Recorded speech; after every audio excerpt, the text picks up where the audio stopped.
So in this web notes of this lecture, we will be discussing some examples of dual spaces. Of course, I'll be looking at the classical Banach spaces. It gets complicated when we look at non-classical Banach spaces.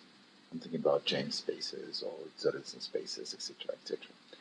But once for somebody who is trying to learn a little bit about duality and its properties or the relationship between the space and its dual, I think if we focus on the classical Banach spaces, we get a good grasp. So example number one.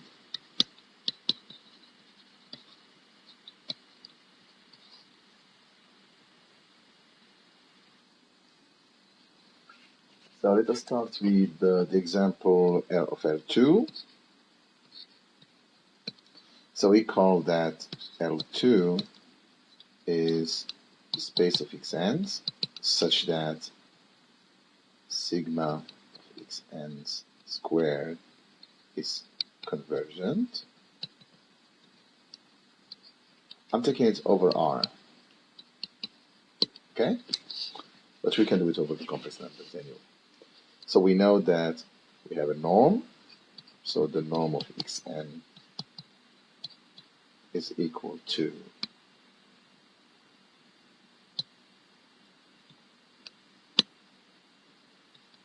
sigma of xn squared 1/2 from 1 to infinity. And this is just the classical Euclidean space. And also, we know that if xn and yn are in L2, we have the Cauchy-Schwarz inequality,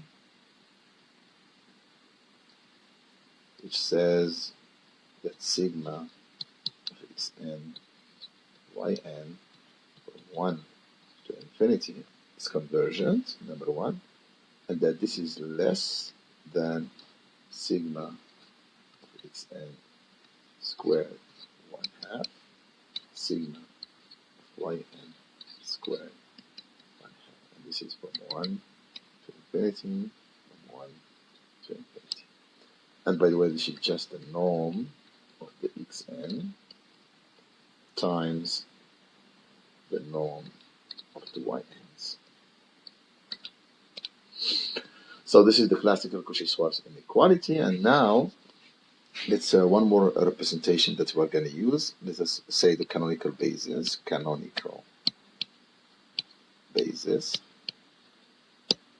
En, which is equal to 1, 0, etc., where the 1 is on the nth term. Okay, so we have, in fact, xn in L2, which is equal to sigma of xn en from 1 to infinity. So this is like what we said, Schauder basis. So this is a Schauder basis of the space L2, so it has Schauder basis, and we have every vector in L2 that can be represented as series, or the sum of a series. So now let us focus on the dual. So dual L2. Let x star belongs to L2 star, and set x and star to be x star of En. So claim number one. In fact, sigma of xn star squared, this is finite. In other words, this sequence xn star belongs to L2. So in other words, we have sequence xn star belongs to L2. Okay? So here, why is that? Well, let's take x star first of sigma of xi star ei from 1 to n, for every n. So we fix n, and we take this, and we find that this is just sigma of xi star times xi star from 1 to n. And by definition, this is less than, and we know also that we have x star sigma of xi star ei from 1 to n is going to be less than the norm of x star and the norm of this vector.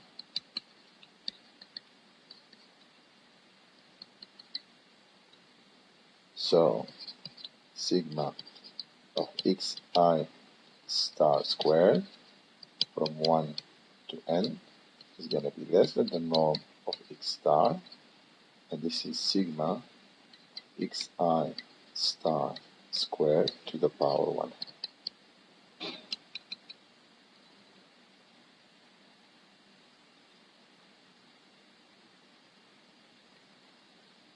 Okay, clearly, so sigma of xi star, star squared from 1 to n to the power 1 half is going to be less than the norm of x star, or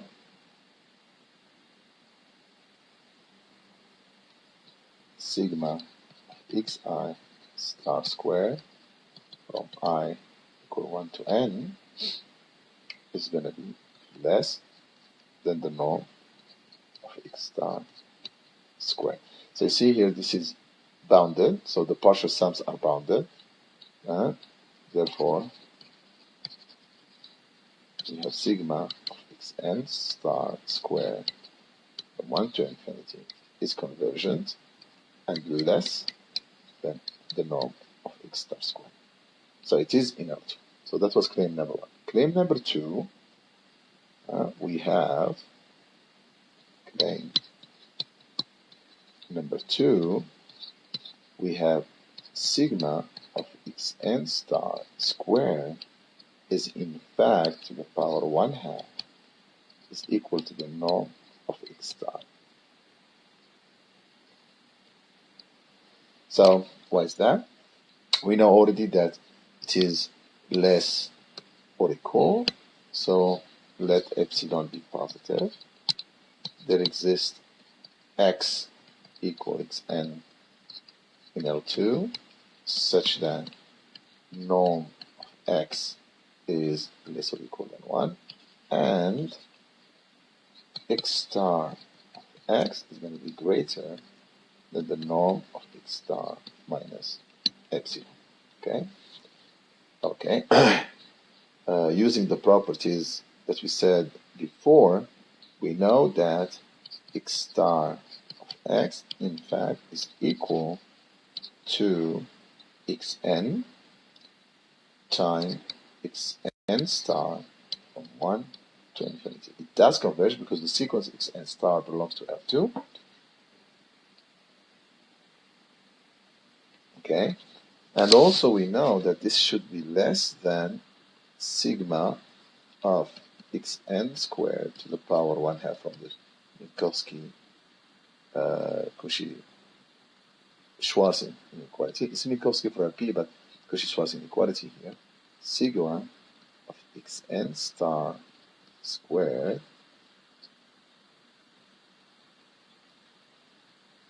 one half from 1 to infinity from 1 to infinity. Okay, but what we have here is just the norm of x, which is less than 1.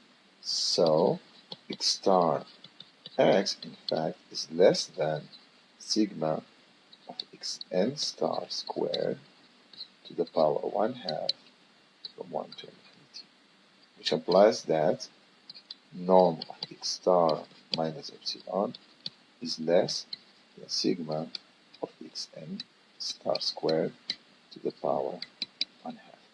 So this, since epsilon was arbitrary,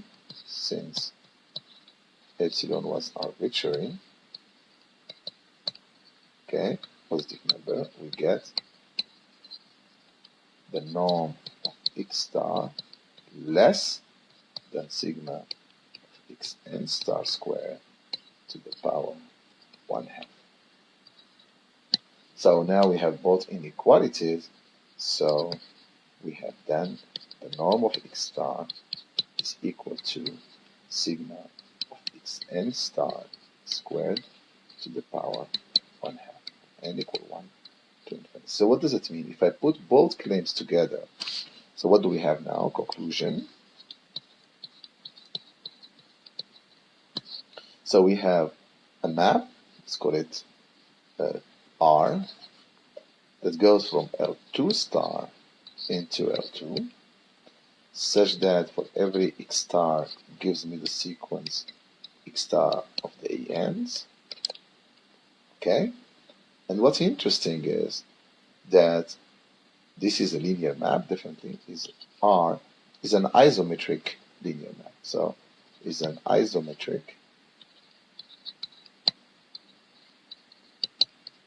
linear map. In other words, we have R of x star, and the norm in L2 is equal to the norm of x star in the dual space as an operator. So here, this allows us now, from a purely isometric point of view, and also because of linearity of R, to say that in fact L2 star is equal to L2. This is very interesting. And again, if we proceed, if we keep going, so we are going to get that L2 double star is equal to L2, okay, which implies, of course, that L2 is reflexive. So this kind of representation, in fact, very often there's the name of Ritz representation of a function. So when you have a linear functional and you are able to describe it fully and to see its properties, this theorem is known as the Ritz representation theorem. Okay? Example number 2, once we are done with L2, we go to LP, so it's normal example. So now we go for LP with P between 1 and infinity, okay?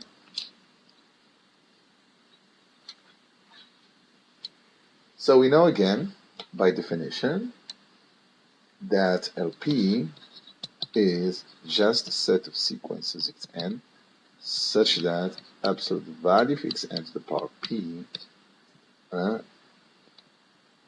is convergent. That this series here from 1 to infinity is convergent. And we know that the norm of any sequence xn in LP, what we call the norm p, which I will drop here. I mean, normally we should put a norm p, but I will drop it for the sake of making it just easy on me. But this is the norm within the example that I'm doing here.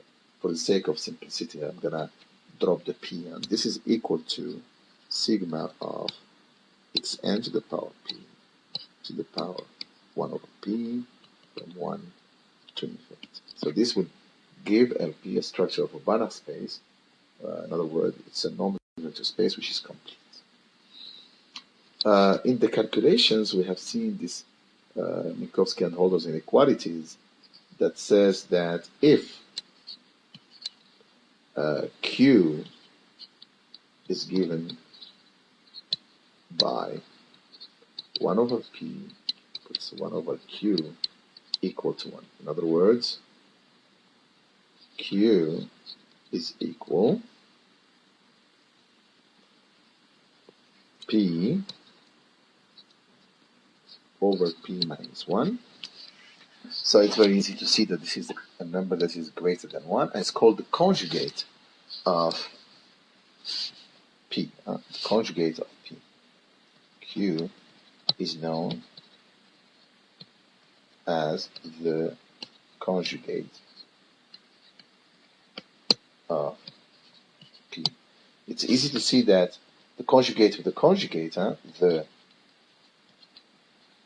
conjugate, just a little bit of algebra, of Q is in fact P.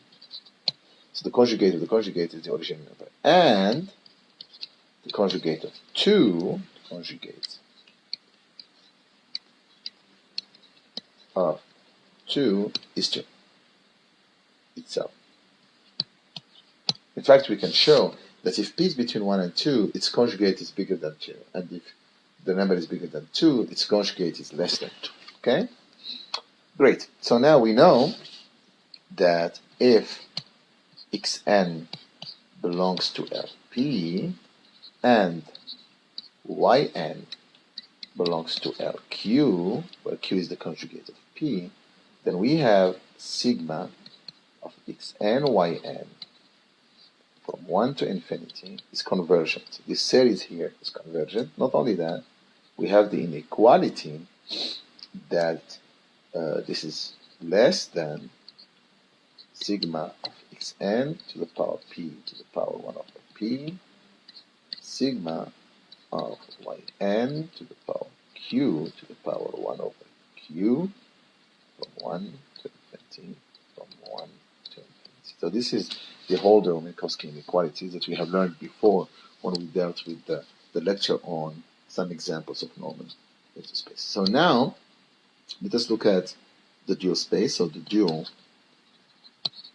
of little p. So let x star belongs to little p star. And what we're going to do is a little bit inspire ourselves from the example we just did of little l2. So we consider the canonical basis. So set En the canonical basis of Lp.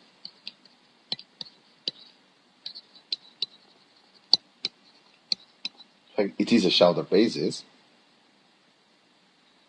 So we know that En is equal 0, 0, 1, 0, etc., where the 1 is on the nth term.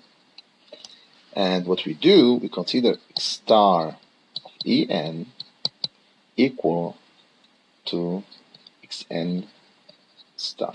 So claim number 1, as we did, so the sequence xn star belongs to little LQ. That's very interesting.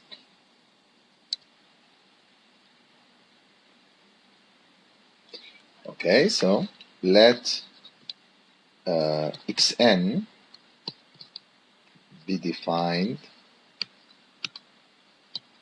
by xn equal plus minus absolute value of xn star to the power q minus 1. So the plus minus, in fact, is such that, of course, keep in mind, if xn star is equal to 0, since q is bigger than 1, then xn star to the power q minus 1 will give me 0. Okay? So the plus minus, we're going to keep the plus minus. In the case when it's not equal to 0, we want to have the sign of xn star. So if you take xn such that xn star, in fact, is going to give me absolute value of xn star to the power q. So we're just adding. So the plus minus is the sign of xn star. But if it is equal to 0, we don't have to worry about it. The product will be equal to 0. But if it's not equal to 0, then we are taking the sign of xn star, and that's why when we multiply the plus minus times xn star will give me absolute value of xn star times the other one will give me this. So now, if we take sigma from I equal 1 to n of xi star, okay, so this is exactly equal to sigma from I equal 1 to n x I star to the power q. Okay, number one. Number two, what is sigma of absolute value of xn to the power p? N, I'm sorry, I. But that's fine. Let's put here capital N. So this is equal sigma from n equal 1 to capital N of xn star to the power q minus 1 to the power p. And using the properties of the conjugate, you see that this is just sigma from n equal 1 to n of xn star to the power q. Okay, so now clearly we can use, so if we take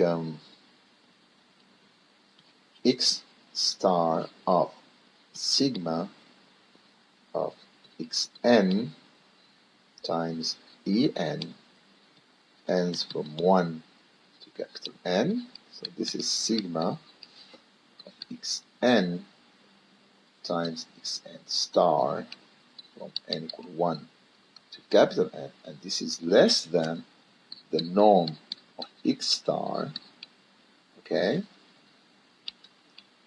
The norm of sigma of xn en from 1 to n. This is in LP, the norm in LP. The norm of x star is in the dual, and the other one is the norm LP, which gives me that sigma of xn star is less than the norm of x star sigma, which is computed. So this is xn star q. Now let us put first the definition and then xn to the power p to the power 1 over p from n equal 1 to capital N. Okay, so this is just the inequality that defines the duality from the duality property here. And now we see that putting the stuff together, this is sigma of xn star to the power q from n equal 1 to capital N. This is less the norm of x star, and then sigma, again, xn star to the power q to the power 1 over p from 1 to capital N. And doing a little bit of algebra, we get sigma of xn star to the power q to the power 1 minus 1 over p is less than the norm of x star, or by using the n, by using the properties that defines q, we get that sigma of xn star to the power q to the power 1 over q is less than the x star. Okay, from 1 to capital N. Or if I erase everything to xn star,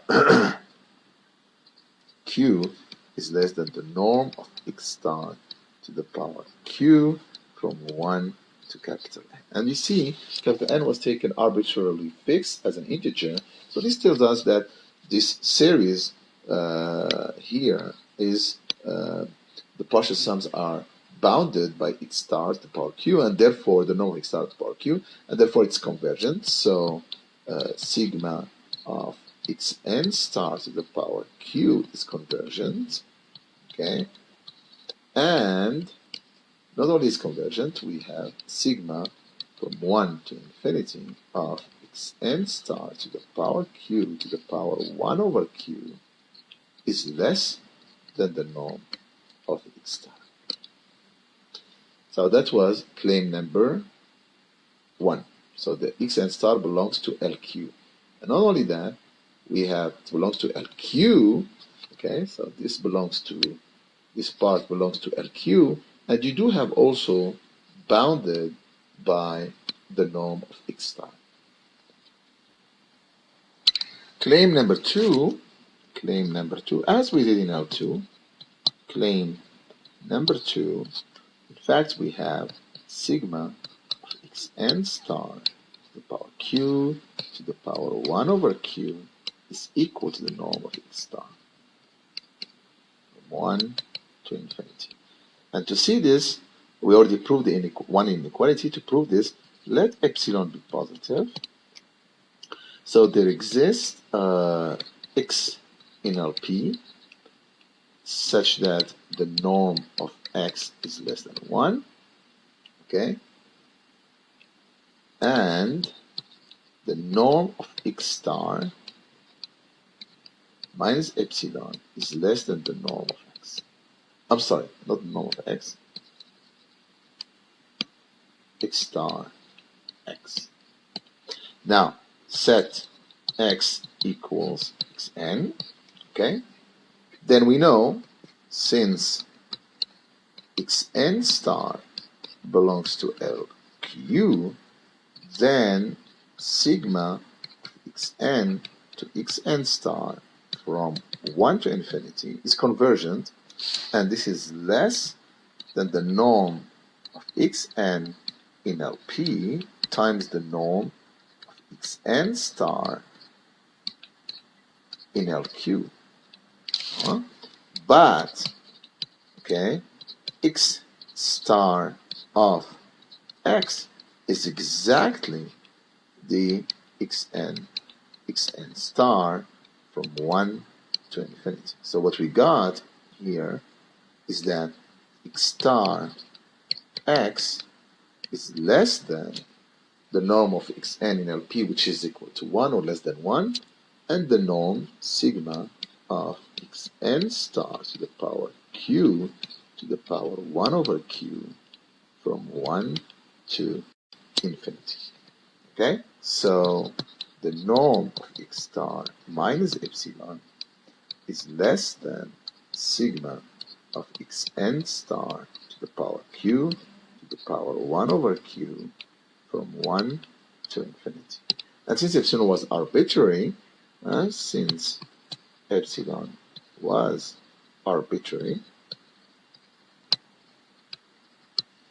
we get the norm of x star equal sigma of xn star to the power q to the power 1 over q.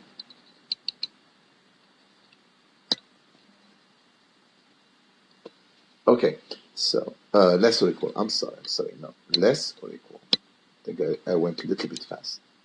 Less or equal. And we have the other inequality, therefore,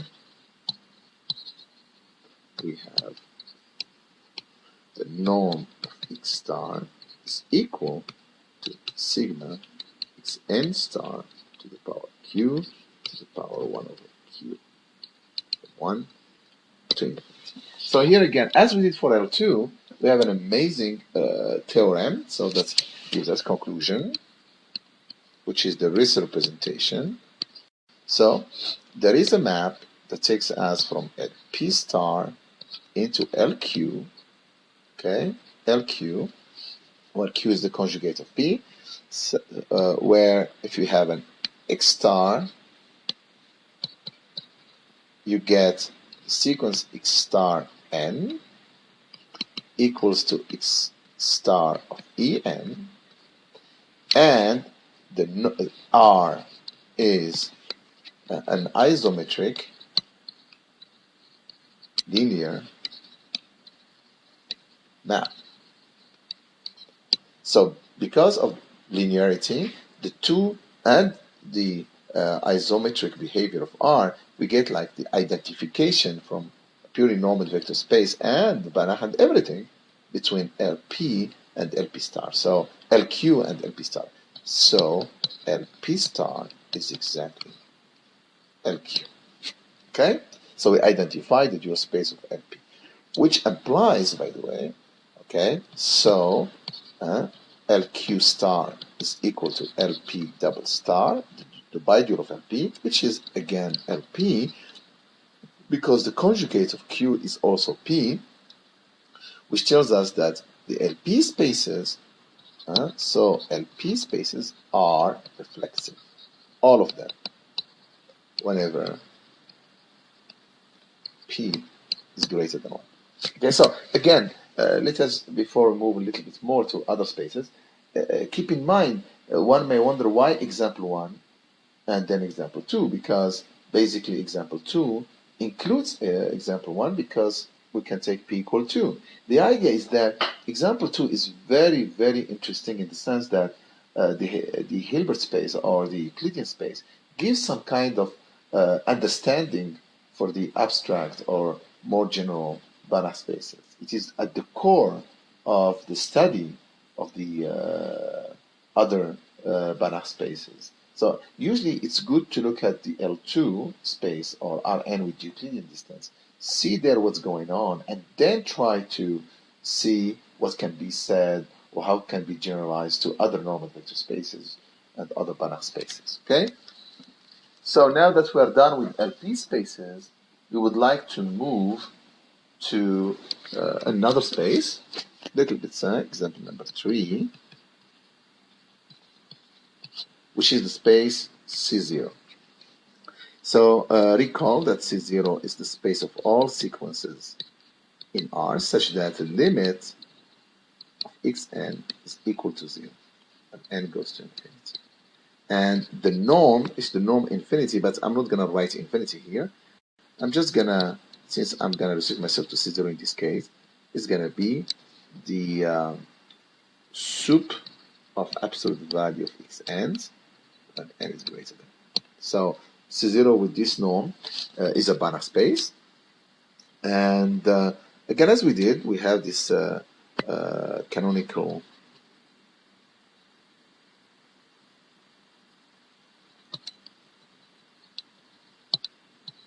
basis, En, which is 0, 0, 1, 0, etc.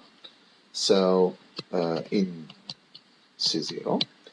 And now let us identify the dual space, the dual of C0. Okay? So let x star belongs to C0. Set x star of En to be x star n. Okay? So, claim number 1, the sequence xn star belongs to L1. Oh, sorry, not LP. L1. So as we did in the case of little LP before, same example, same idea. Let xn be defined by, so we take xn equals, so it's plus minus xn star, where such that xn star xn equal absolute value of xn. In fact, no. Let me do it separately. So this is xn star defined by absolute value of xn if xn star is not 0, and 0 if xn star is equal to 0. Okay? So now it is easy to check that we have xn star is equal to absolute value of xn star. Okay, indeed, if xn star is equal to 0, then xn is equal to 0, 0 times 0 is equal to 0, everything is fine. So if xn star is not equal to 0, so we are going to have xn star times xn star over modulo absolute value of xn star, and xn star times xn star squared, and this will give us exactly what we want. Okay? So now, we know that x star of sigma of x n e n from 1 to capital N, this will be sigma of xn star from n equal 1 to capital N, which is sigma of absolute value of xn star from 1 to capital N. Okay? But if we use the definition of the duality, we know that x star of sigma of xn en is going to be less than the norm of x star, okay, times the norm of sum of xn en in C0, okay? So in other words, from 1 to capital N, from 1 to capital N, so we have sigma of absolute value of xn star from 1 to capital N is less than the norm of x star sup of absolute value of xn and between 1 and capital N. But as you can see, the absolute value of xn is either 0 or 1, because you see here, xn is exactly either plus minus 1 or 0. So the norm of this xn would be or less or equal than 1. So this implies, so sigma of xn star is going to be less than the norm of x star from n equal 1 to capital N. Okay? So in particular, this tells us that the partial sums of this series are bounded, and therefore it's convergent. So sigma xn star is convergent, which means that xn star belongs to little 1, as we claim. So that's the proof of claim number 1. Claim number 2, as we did before, then sigma of absolute value of xn star is exactly the norm of x star from 1 to infinity. Indeed, let epsilon be positive. There exists an x equal xn in C0 such that the norm of x is less than 1, and x star of x is going to be greater than the norm of x star minus epsilon. Now notice that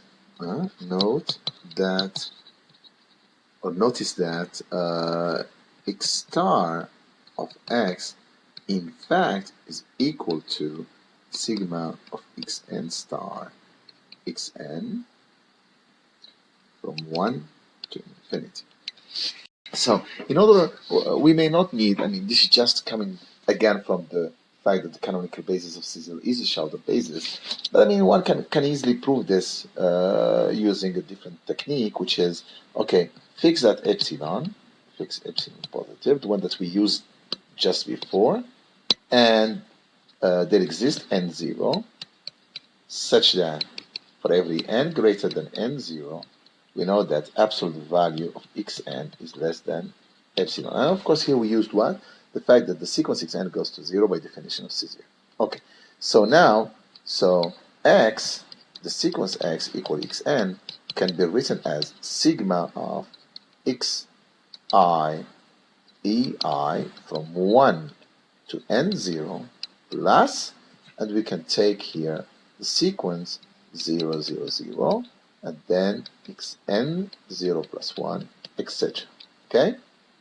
Or we can do it, yeah. So here, if you take the norm of the remaining part, okay, 0, 0, 0, and then xn 0 plus 1, etc. This norm here, which is the sup of xn n greater than n0, this would be less than epsilon. Okay? So, x star of x minus sigma of xi ei I from 1 to n0, okay? This will be in absolute value, the norm, in C0 is equal to, no, it's absolute value because we are in R,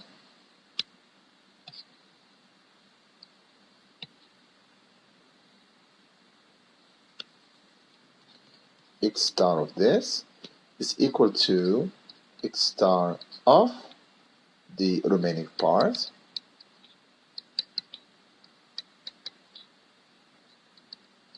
okay?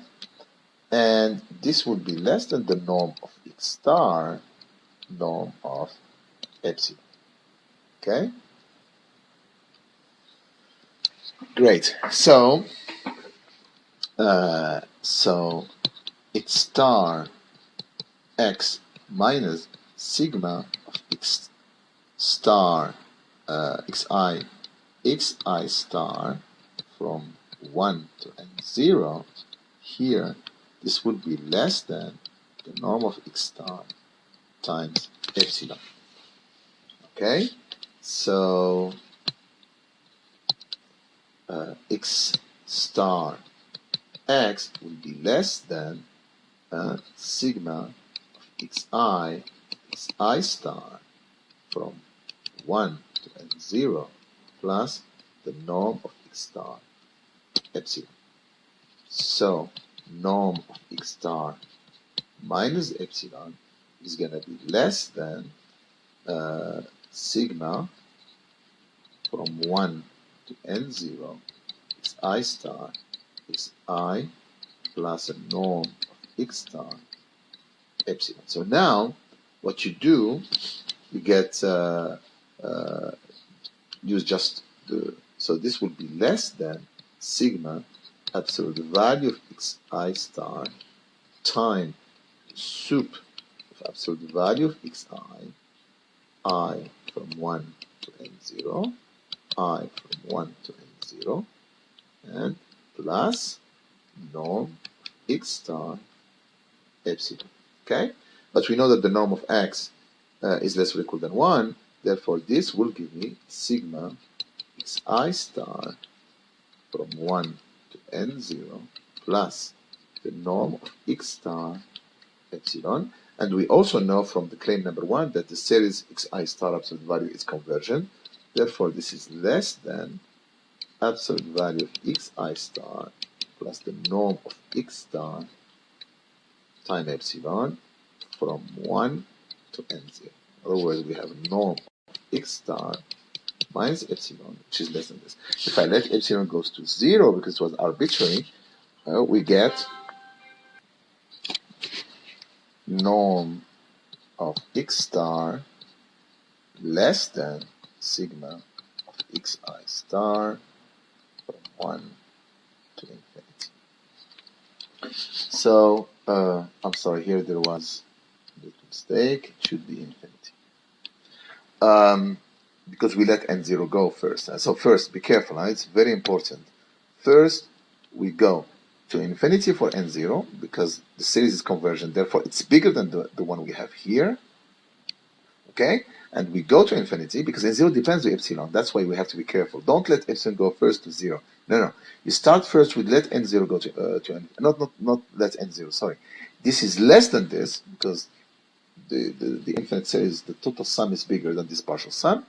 And now n0 disappeared, and now you can let epsilon goes to 0. Because nothing here depends on epsilon. So you let epsilon goes to 0, and then you get what? The inequality that you want. And since we have, this is less also than the norm of x star, so the norm of x star is equal sigma of absolute value of xi star from 1 to infinity, or xn. Now, a conclusion, again, this Ritz representation theorem, conclusion. So if we take R, that goes from C0 dual to L1, for every x star gives me x star of En.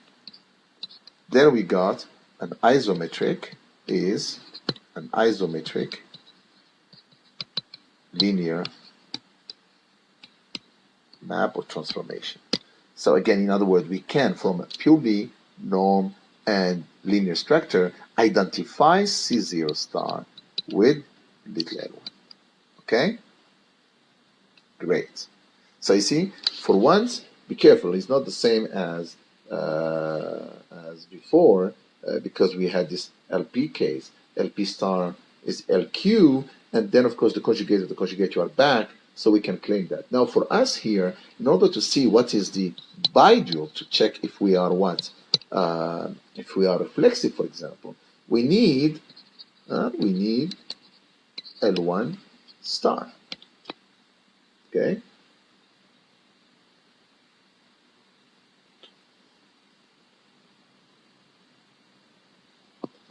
Example, little L1. Okay, so again, remember little L1, just to recall, so it's a sequence of numbers xn such that the series is convergent from 1 to infinity, and we know that the norm of xn in L1, the norm 1, is equal to the sigma of xn from 1 to infinity. Okay? So I will drop the norm 1. Normally we should have put norm 1 here, but I will drop it for the sake of simplification here as well, and simplicity. Okay, so again, as we did, the canonical basis. It's really interesting how the shoulder bases, they come over and over again, okay? Canonical basis, En equals 0, 0, 1, 0, etc., where the 1 is at the end term, okay? So we know that any x in L1, okay, x equals xn is equal to the sigma of xn en from 1 to infinity. So we have this concept of shoulder basis, as we said, and every element in L1 appears as to be the sum of a series in the L. Fine. So now let x star belong to the dual space, okay? Then we set x star of En to be xn star for n greater than 1. Okay. So, claim number 1. Okay. Xn star is bounded. So here, Xn star belongs to L infinity. In other words, the sup of the absolute value of these ones is finite.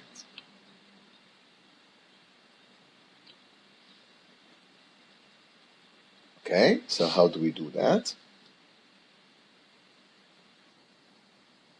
Okay, let n be greater than 1. So here, and set, we have a choice.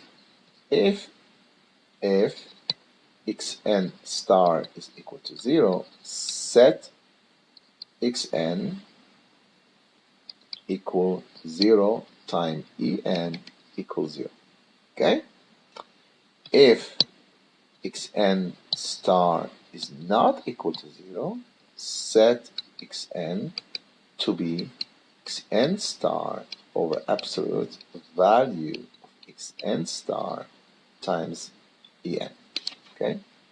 So in this case, we have x star time of xn as a vector in L1. So this would be x star of 0. We have a choice. Either we are equal to 0, or we have xn star over absolute value of xn star, which is equal to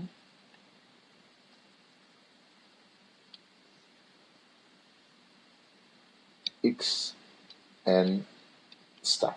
Okay, so absolute value of xn star is less or equal than the norm. Now we are using the definition of the norm of the your space, time the norm of xn in n1, which is less or equal than 1. So the norm of x star, because the norm of xn in L1 is exactly less or equal than 1. Either it's 0 or 1, basically. Okay?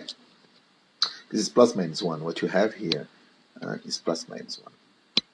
Okay, so the soup of the xn star, so the sequence is bounded, it's bounded, that's our claim, and soup of xn star is going to be less than the norm of x star. So two things. So we have the sequence is bound as we claim, that's claim number, and it's also less or equal than the norm. So claim number 1 is proved. Claim number 2, in fact, we have equality soup of xn star. Okay? Let epsilon be positive. There exists x in L1 such that x star x, norm of x is equal to 1, is greater than the norm of x star minus epsilon. Okay, so set x equal xn, which is equal to sigma of xn en from 1 to infinity.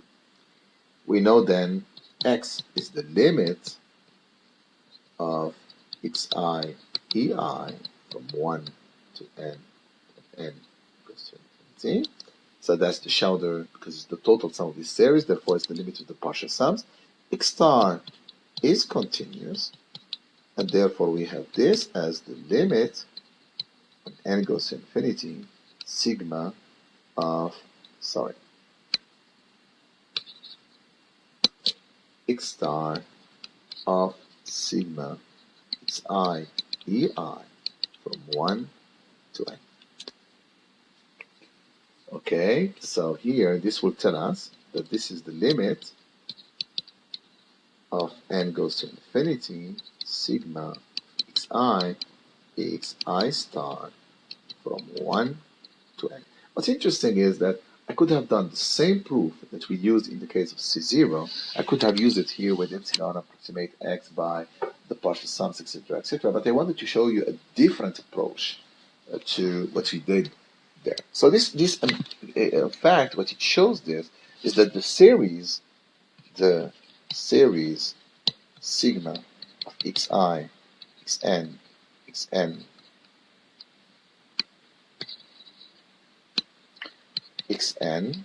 xn star is convergent,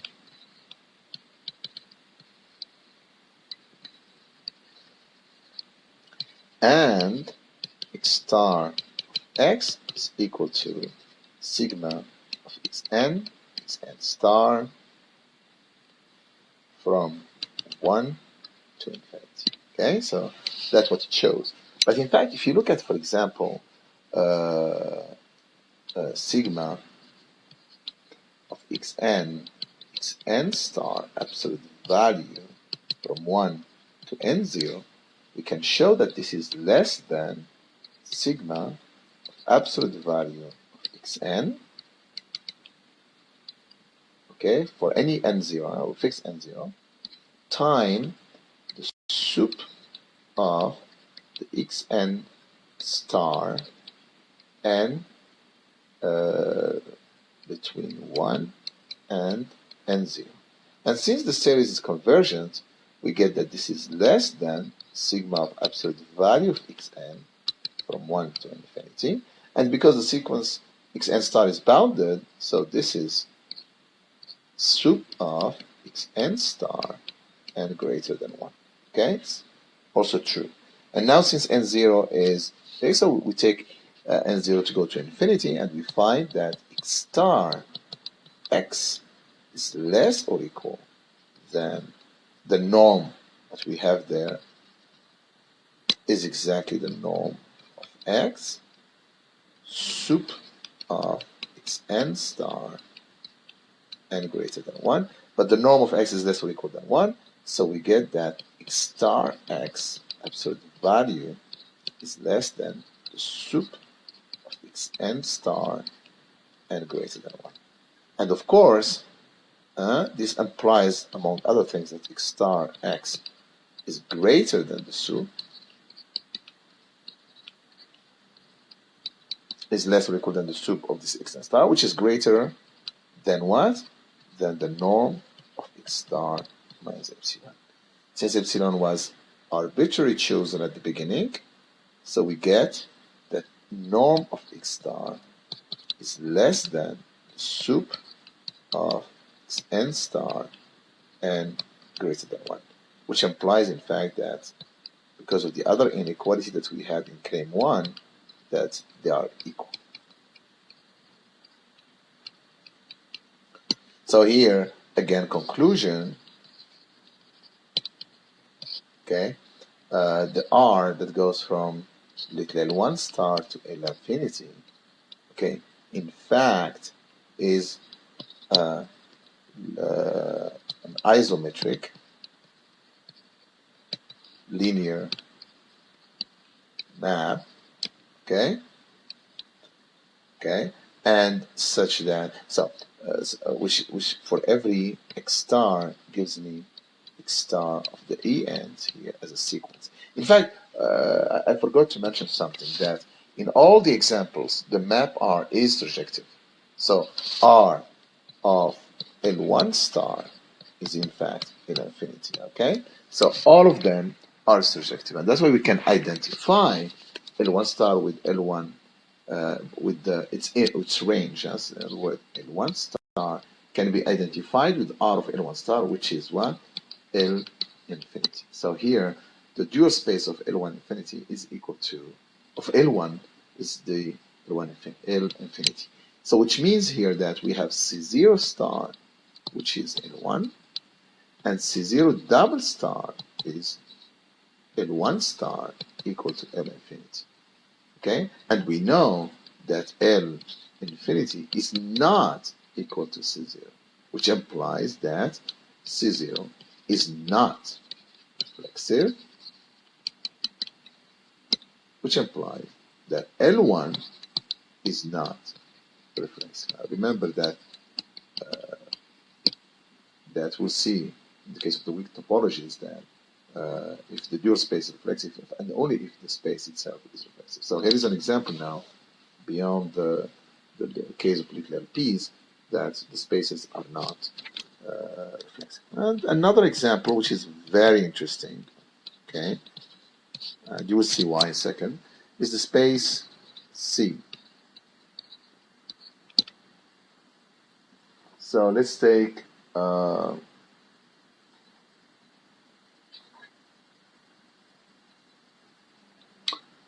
definition of C. So this is the space of xn's such that limit of xn's exists.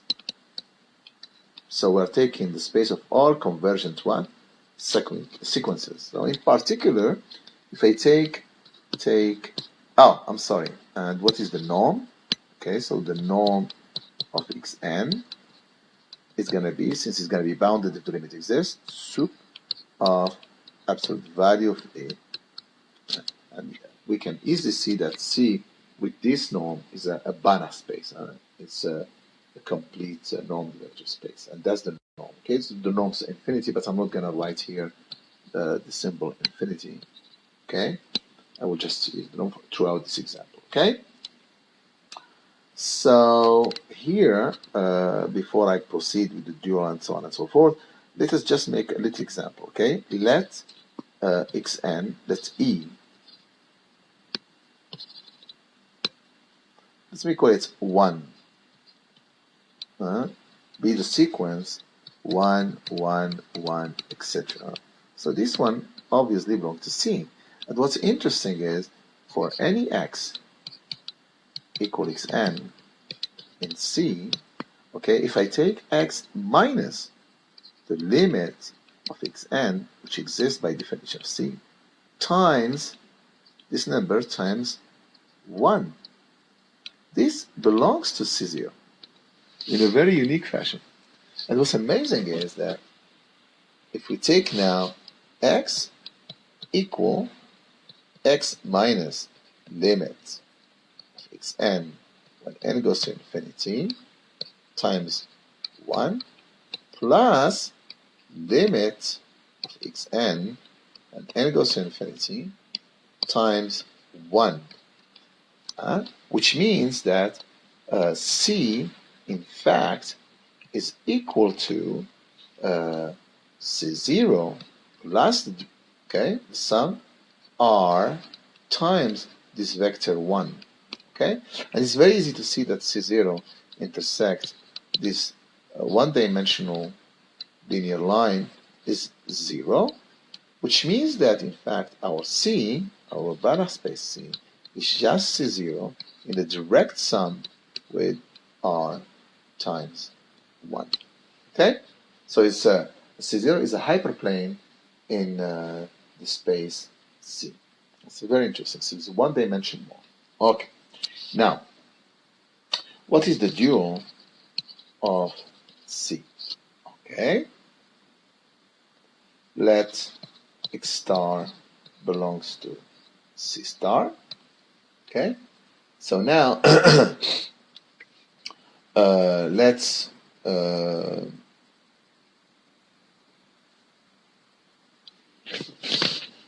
okay, so let us consider the sequence En of vectors set for fixed n set En equal the sequence 0, 0, 1, 0, etc. And the Ens here belongs to C0, which is a subspace of C. Okay? So set x star of En equals xn star. Okay, so in other words, what happened is that I'm going to use the properties of C0, and I'm using the restriction of x star to C0. Okay? Okay, so in this case, for n greater than 1, so we know from what we did, I'm not going to redo it again, we know from what we did before that the sequence xn star belongs to little l1,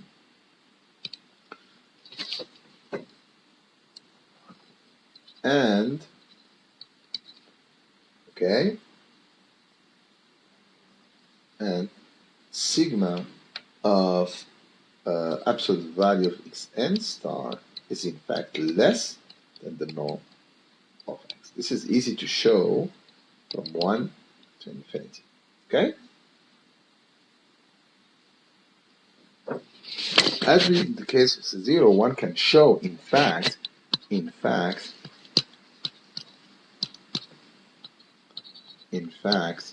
we have the norm of x star is equal to sigma of xn star absolute value from 1 to infinity.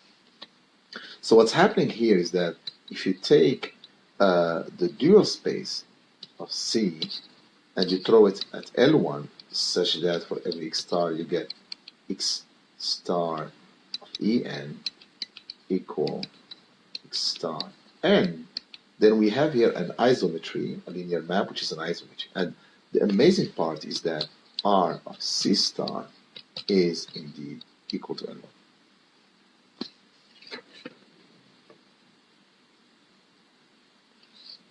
So what we have here is that as a conclusion, so we have the dual of can be identified as the space little l1. So why did I do this example? Okay, is to show you in fact that in this case what we have, it's really amazing. We have two different Banach spaces which gives us the same dual.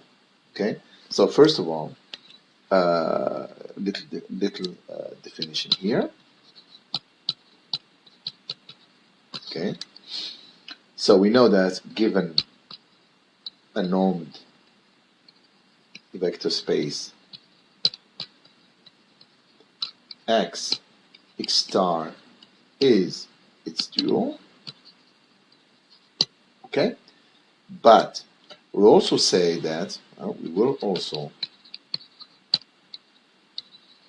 say that X is a predual of X star, okay? So in this case, what we have two preduals, so C0 and C are both preduals of little L1. So little L1 has two preduals, okay? And this is very interesting for some applications. And very often the people do not pay attention that there are spaces which have unique predual, just one, and there are spaces which may have more than one predual. So be very careful when we talk about the dual spaces with respect to what space. So when you look at L1 as a dual space, okay, then with respect to what? Is it with respect to C or C0? As in the duality here I'm talking about. And this, of course, can generate some in the case of little L1, for example, it can generate some very, very dangerous mistakes, like, for example, what we call the fixed point property for the duality property here, okay, between in L1 as a dual space. And we find out that if you take L1 as a dual of C0, then you have a nice behavior of this property, the fixed point property. But if you look at L1 as a dual of C, it behaves very, very good. So I hope that you enjoyed this lecture, and this will give you some examples. There are, of course, some very interesting examples that I may do a lecture on them all. So, for example, the case of capital LP of 0, 1, if we take, of course, on 0, 1 the Lebesgue measure, or as an extension, if we take any measured space omega with the measure mu, and also if we take, for example, spaces like the continuous function of 0, 1, and also continuous function on any topological compact metric space. So all these examples are very interesting and somehow brings another touch to all the examples I did in this lecture. But the idea here is just to initiate someone to the concept of duality, and as well as this Ritz representation theorem all the time. So how do you identify the dual space? Okay, so remember this isometry R that we get. We have some inequalities that we are using heavily, like, for example, Cauchy-Schwarz